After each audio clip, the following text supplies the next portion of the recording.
Hey everyone, welcome back. A security verification failed error appears when RBC cannot confirm your identity.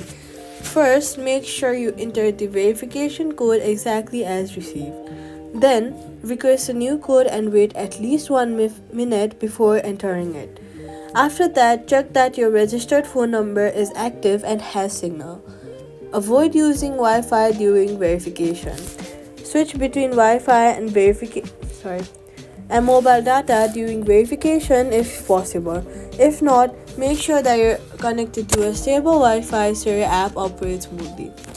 Then, if verification keeps failing, contact RBC support to confirm your account details.